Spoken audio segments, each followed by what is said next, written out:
Okay. We're going to be talking about the standard units. What do we use for units? SI units.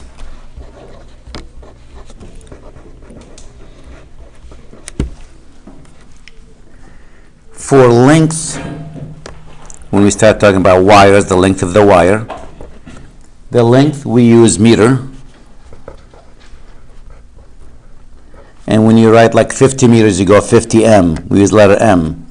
So you might say I have a wire that's 50 meters long. I have a wire that's 72 meters long. So M for meter there. Just like in physics. It's almost a class in physics here. The mass. The mass, we measure that in what? In physics, that's kilogram.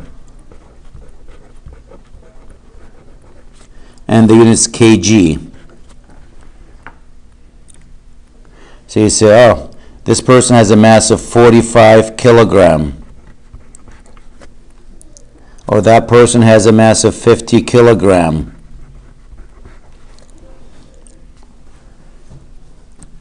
Time always in second.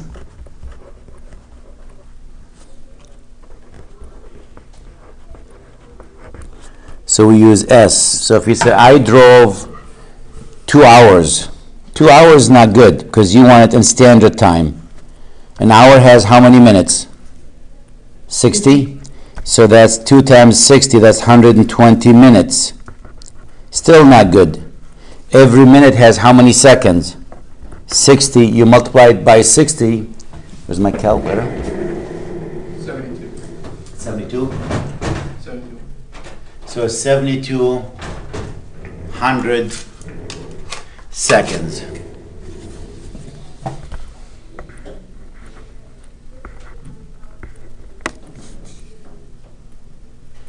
Yep.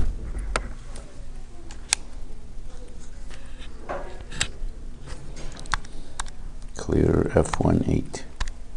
Okay.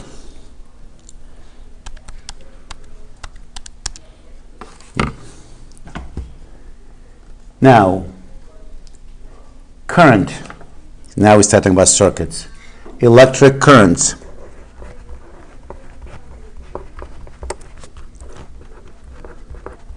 We use amperes.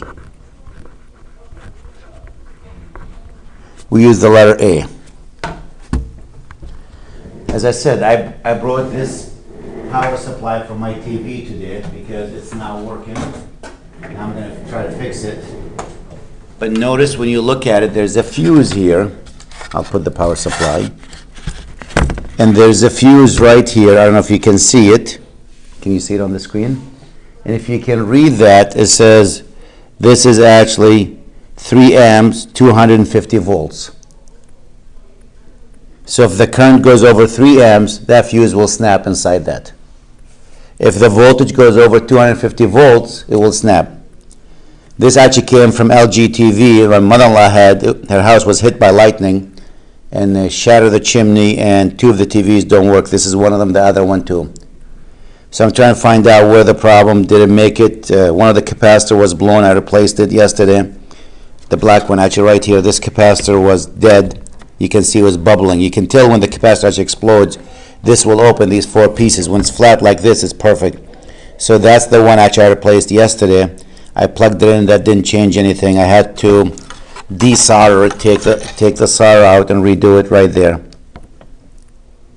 I don't like that job, but I know how to do it. As an engineer, you really don't design these like this. That's not our job.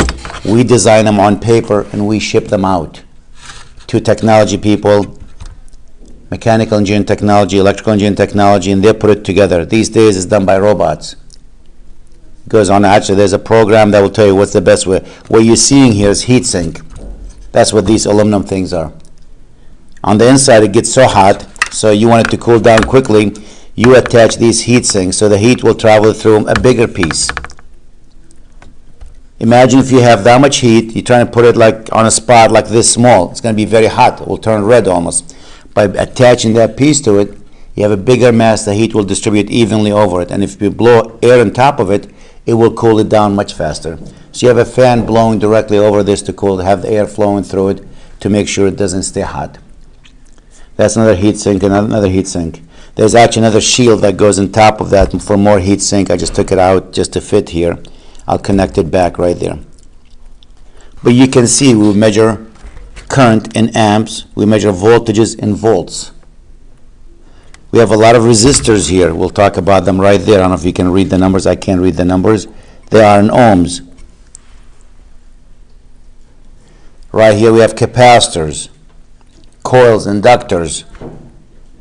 So for circuit class, just happens to be perfect timing for it. There's more resistors right here. There's more resistors. I can see them right there. There's more capacitors. All these are capacitors. Different shape. These, the blue one here.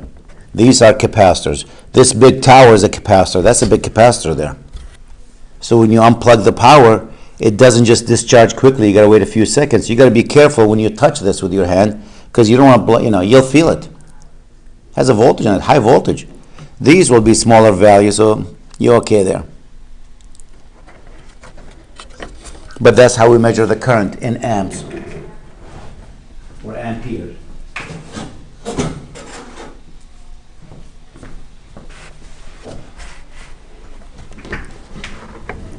So for this class, we might say we have a current, or you have at home, you have a circuit breaker. It might say 24 amps circuit breaker. If that current exceeds 24 amps, the circuit breaker will trip there and no more current going through it.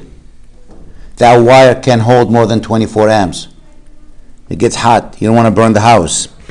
It might say this is, I don't know, 30 amps. That's a large current going through them.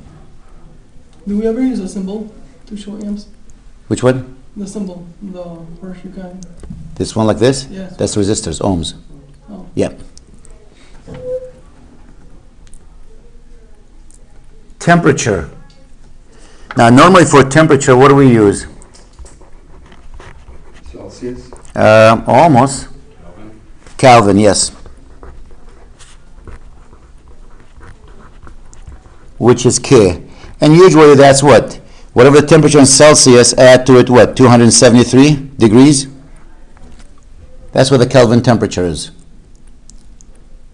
It's whatever the temperature in Celsius, add to it 273 degrees.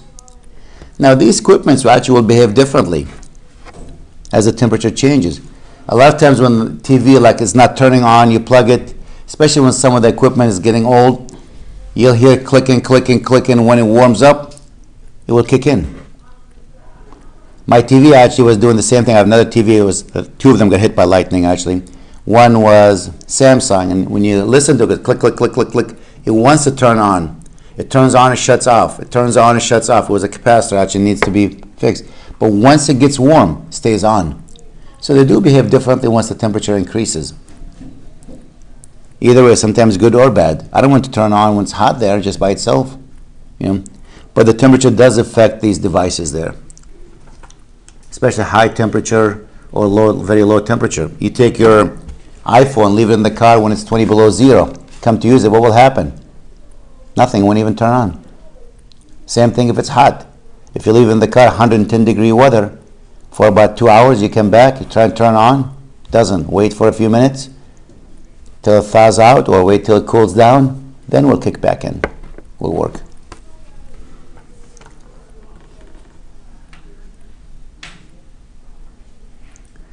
Usually the amount in chemistry, what do we use for amount? How much substance you have, It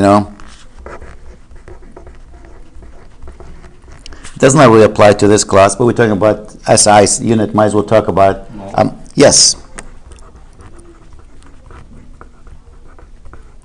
There's mole. You're not going to count how many molecules there's, how many moles. Usually small m or MOL, we write.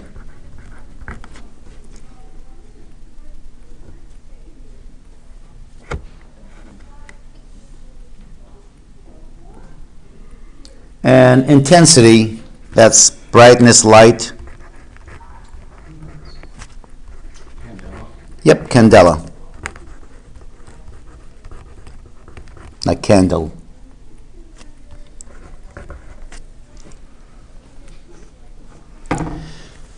For this class, we'll probably use the length.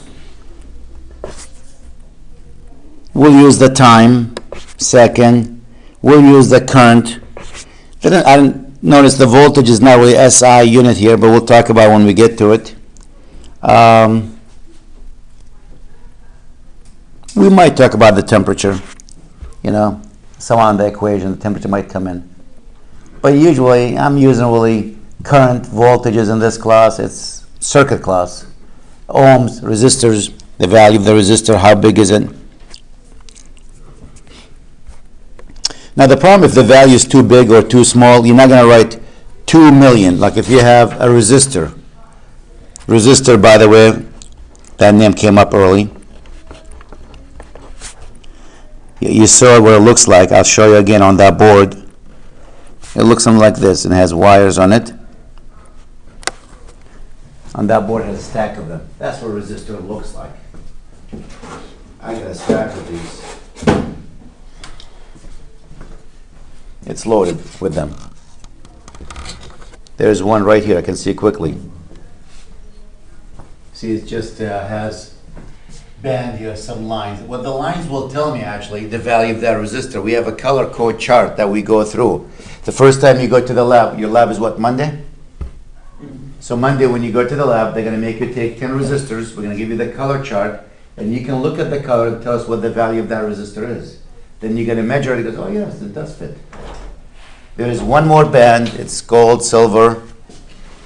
You'll see it down there, and that's the tolerance, the percent. Within what percent? It's 5%, 10%, 15% of the value. So if it's a gold one, it's within 5% of the actual value. So if you do the math, and it says it's 1,000. Well, within 5%, that means it could be between what? 950 and 1,050. It has to be like the maximum area you can have is 50 below or 50 above. It's 5% of that.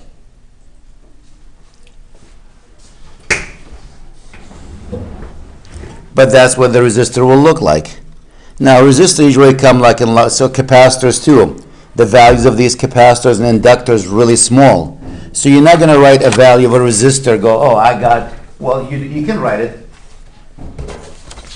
You might say, well, this resistor has a value of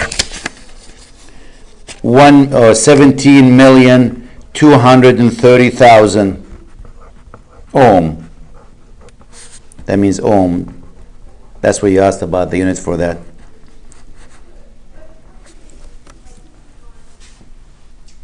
Notice that's a big number.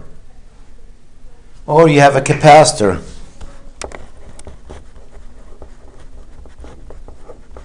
And a capacitor is two plates, basically, with two wires attached to them. I might see one here, good picture of it.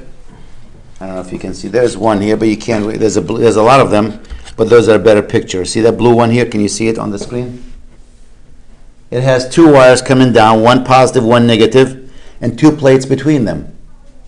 So when we draw a capacitor, we normally draw a capacitor, the picture of it in our notebook, we go like this. Two plates with two wires attached to them. The curved one is the -1, the other one is the plus plate. And usually capacitors have a small value. It might be the value of that 0.000000023 farad, F. So we're dealing with a small value, or an inductor.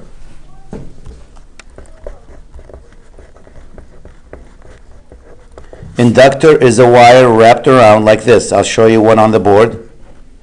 And again, the value of that might be 0.00015 Henry. There's an inductor, a couple of obvious ones. There's one, there's one, there's one.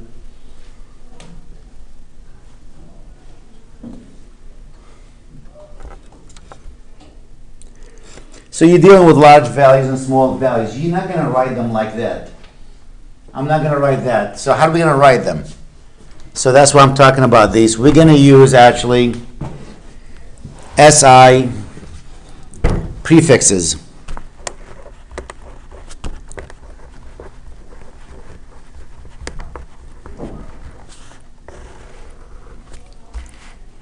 Okay.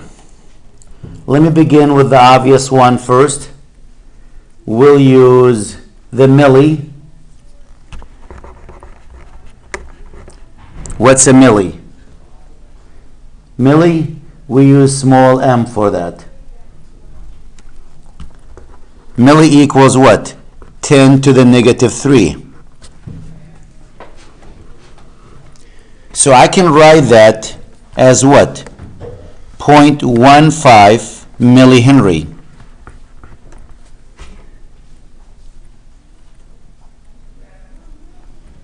Then we have the micro.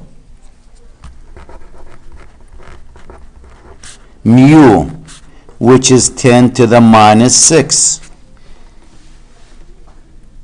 I can write this one again, 150 microhenry. It's the same thing, micro, multiplied by 10 to the negative 6. I can write this what? 0.23 microfarad.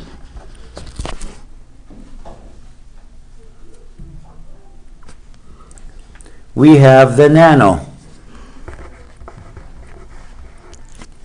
Small n, that's 10 to the negative 9.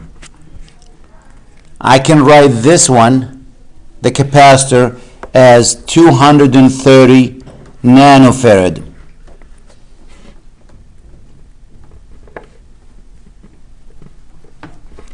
We have the pico or pico, P, 10 to the negative 12.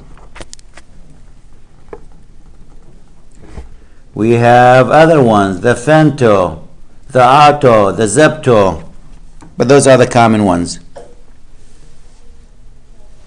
Now, in terms of positive value, larger than 1, all these are small numbers. What about the large values? So we have the kilo, which we use K, and that is 10 to the 3 or 1,000. It's a lowercase k, right? Yes. Now, the mega and the giga we use uppercase. We have the mega. Just because you don't want to mix it up with. Kelvin. Yeah. Yep. With mega we use capital M. Also, you don't want to mess it up with million. Yep. 10 to the 6 or a million. So you can actually say, oh, I got a resistor here of 17.23 mega ohm.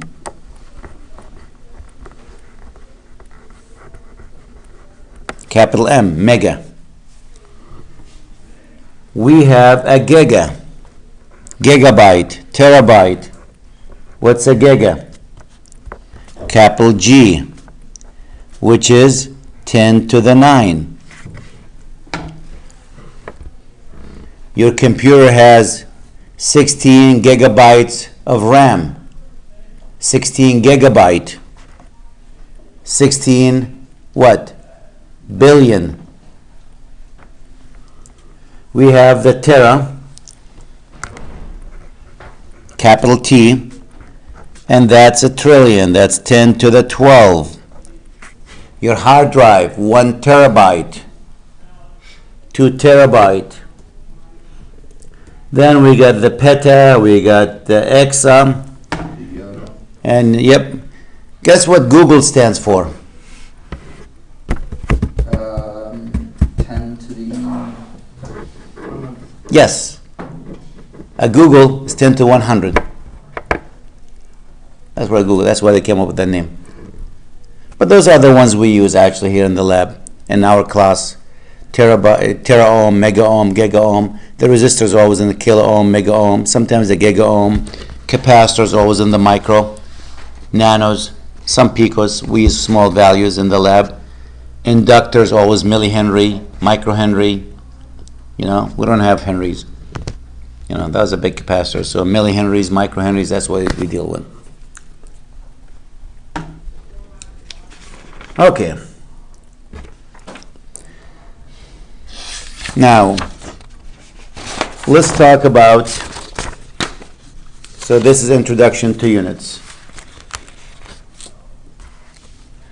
Maybe I'll stop the video here.